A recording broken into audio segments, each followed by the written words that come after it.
Colin Pitchfork, do you remember that name? He is the guy that murdered two, not one, two children, 15-year-old girls to be precise. Anyway, long story short, he was jailed for life in 1988.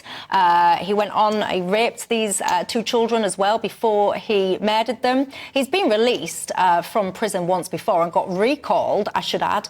Anyway, long story short, the parole board now have determined that he can be released again.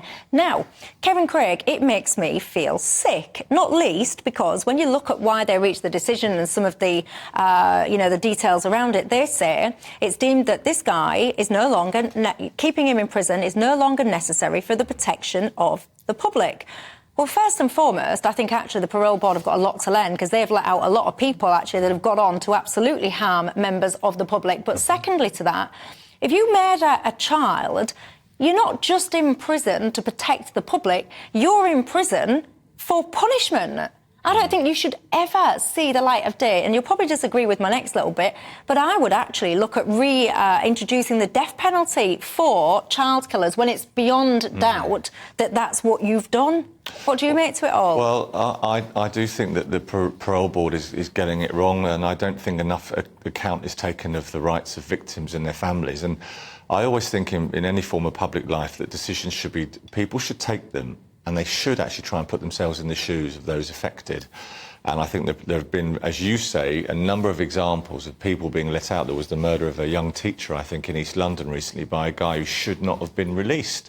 And there is a debate around how well the parole system functions and its funding. I don't trust any system to be so accurate that I could support the death penalty. I think that if life actually means life, it's actually a worse punishment. Really? Yeah. Do you think? Yeah. But then it's a very expensive... We've just been sitting there talking about public finances and all the rest of it. To keep people in prison, literally, for the rest of their days is a very costly affair. What's the point? I just think that it could be one of our family members where the state gets it wrong one time. Yes.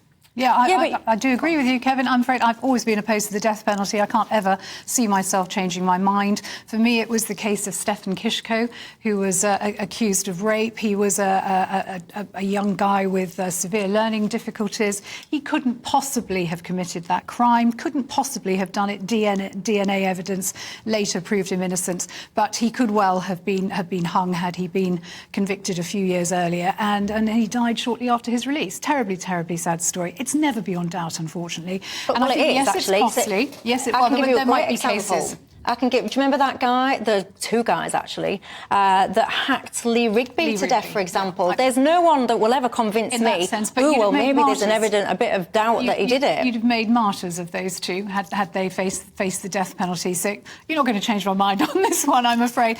But in terms of... The Jamie of Bulger killers, for example? Well, I remember I just had my daughter then, and that was horrific.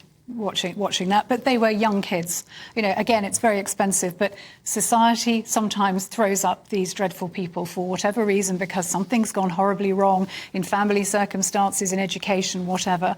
And I think society has to pick up the tab very often, personally. But cases like this Pitchfork character, this creature, ghastly. I cannot imagine why he's being let out of prison. I just can't understand it. Because to kill two children is a horrific.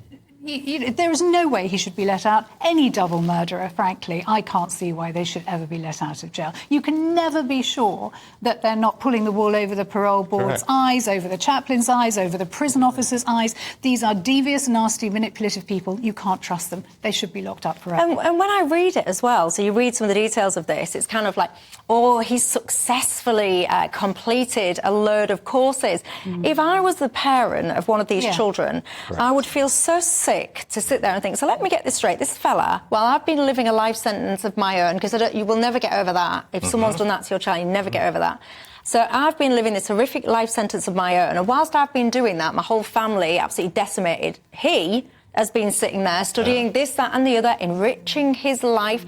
It would sicken me of course it would. To the core. And that's why I just think that the system needs to be more victim and victims' family-centric, and that's why people get disillusioned, because they don't want to hear about the rights of criminals. They want to hear about those who've been hurt by what they've done. And what do you mean by that when you say it should be more victim-centric? Do you think we should have more kind of victim family involvement in terms of deciding then who gets to come out of prison and who doesn't? I just think that don't change the system and fund it so you don't let people out who are at risk of doing it again. Learn from the mistakes and respect those. Introduce more importance to victims' rights of crime.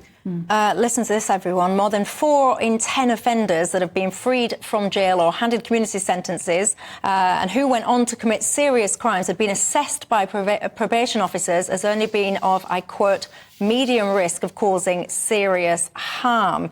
44% of risk assessments apparently were also inaccurate or incomplete.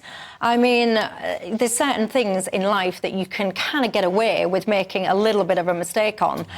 Making a mistake in terms of who you let out, who then go on to kill. In fact, actually, I'm a bit harsh on these things. I think if you make that decision and that person does go on to commit a serious crime, I would want then the spotlight to be put onto you as an individual. I don't know, maybe there is some kind of claim towards some kind of neglect or something like that. Maybe try and focus the minds of people to make the right decisions. Would that help people? I don't know. I guess this is why it's not an individual decision. There is a board that hears it. They come to a collective decision. So in a sense, there's kind of collective responsibility. But yes. Well, I'd investigate all of them then. I'd look to charge all of them. Yeah. I don't know. Maybe I am just a little bit harsh. There's a lot of people that agree with me when it comes to the death penalty for child killers. However, Philip says, yes, the risk of making them a martyr is a real one. Anyway, look, the time flies.